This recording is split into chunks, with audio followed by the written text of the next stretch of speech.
From Merlin, Chatham, Kent, Ontario, the first Canadian-born artist in the modern era of country music to have a top 10 song in the States and #1 video on CMT USA, making her way back to her roots and bringing Doc Walker and Jason McCoy with her.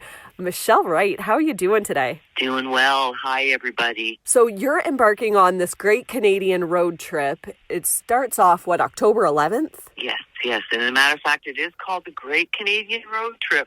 That's what we decided to call the tour. We sort of tossed around a bunch of names and thought, well, that's kind of fun. Let's call it that. Yeah, and we're going to go out, me and the boys, and Jason McCoy is the newest inductee into the Canadian Country Music Hall of Fame, and of course I've been in there for a few years, and I predict Doc Walker will someday walk that podium as well. So it's going to be a night of a lot of great music and a lot of history of the Canadian music. Yes, and it's hitting the Capitol Theatre in Chatham October 14th. You're all over Canada. You're going to be hitting London and Brantford. Lots of Ontario dates. You're going to be Alberta, BC. There's a short break in between your October dates, and then you're going to come back in January and you're hitting Alberta and Saskatchewan as well. Is there plans to go to the East Coast? Yes, we artists would like to go to every city right across the whole country. You know, our intentions are always to get to as many places as we can. And quite frankly, that's really not in our control on one hand, because it just depends on what venues are available when we're touring. And so we've been putting our dates up on social media, and we've definitely been hearing a little bit of a rumble from the East Coast about, okay, where's the East Coast date? So we have put a little bit of an agenda into our agent's ear, like, come on, man, you have got to find us some dates out east. So I know they're digging around there to find out the right type of venue that's available and how we can make that happen, because there's nothing quite like touring the East. The folks there are just such beautiful people. It's one of my favorite places to travel when I can. But, you know, it's so interesting because as I say that, it's sort of like, no, right across the country it's a real privilege to have been able to visit and tour and hang out with people from coast to coast in this country. I've been doing it for many years, and I'm out doing some private dates right now. And actually, as we're speaking, and when I say private, I have a corporate company that I do some shows with that I've been doing it for years with them. And they're great, come sort of like family to me. And so I'm out here right now, and I'm in British Columbia looking at the mountains here, or the hills, I guess, in Kelowna. So it's a privilege to travel anywhere we can, and we are certainly going to try to extend this tour from coast to coast if we can. Yeah, Canada is a beautiful country, and each sector of it kind of has its own personality. So you get to see all of that. And being Canadian, it's kind of nice for you because now you live in the States. Do you live in Nashville? Yes. I got my record deal in 1989 with Arista Records.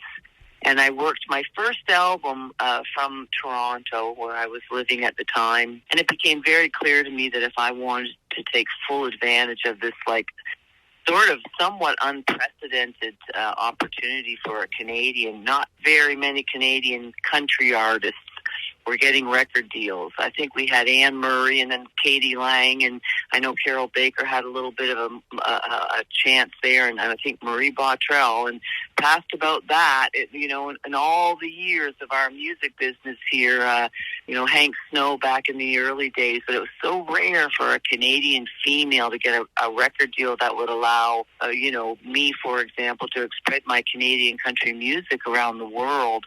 It became very clear to me that I needed to take full advantage of that. And so I actually moved my entire Canadian team to Nashville in 1990. I took my management, I took my whole band, I took everybody, and we moved to Nashville and have been there wagging the flag ever since. That is awesome. And so you just celebrated the 30th anniversary of your hit album, Now and Then. Can you believe it's been 30 years already? On one hand, it feels like 100, and on the other hand, it feels like yesterday. And I know that sounds like a bit of a cliche thing to say, but My gosh, it's such a wonderful celebration to imagine and to in fact, acknowledge that 30 years ago that song came out and turned my world around. And so we were able to celebrate it by recording a brand new record milestone with our celebration. And we actually re-recorded that Take It Like a Man for the milestone record. We didn't change anything, though, really. I mean, just sonically, it sounds more current. The technology has changed. Yeah, it sounds very clear. I was listening to Milestone today. And is it true that all of the original members that played on the original track did this one with you? We had 4 of the 6 original members on this track, which is so great. And my producer, Bob Funk, made that happen.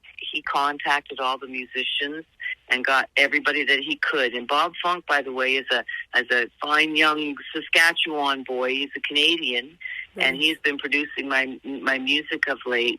And Bob rounded up as many of the original musicians as he could and to re-record Take It Like a Man. So it was pretty cool. That is neat. So are any of those musicians going to be on this tour with you? No, these guys are all studio guys.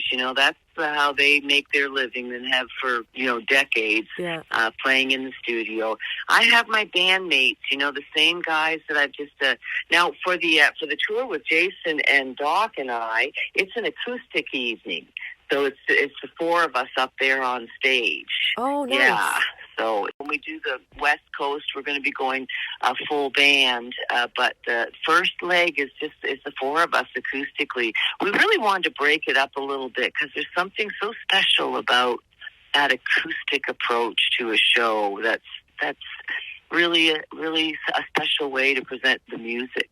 Yeah, it's very intimate, especially in a place like the Capitol Theatre in Chatham. Yes, exactly. And so, and without going into too much boring detail, you play different size venues almost require different approaches, So, yeah. Well, this is going to be awesome. We're so excited to see you come back to your home roots October 14th at the Chatham Capitol Theatre. And best of luck with this tour, Michelle. Thank you. And as always, I'm such a buzz going on amongst my friends and family and the community that we're coming back to Chatham. And I just always love to come home, and especially playing that beautiful theater. Thank goodness that they saved that building, because I've had a chance to do several shows there now, and I know that the community has enjoyed a lot of entertainment in that beautiful venue, and I'm very excited to return home with Doc Walker and Jason McCoy and just have a wonderful evening with everybody.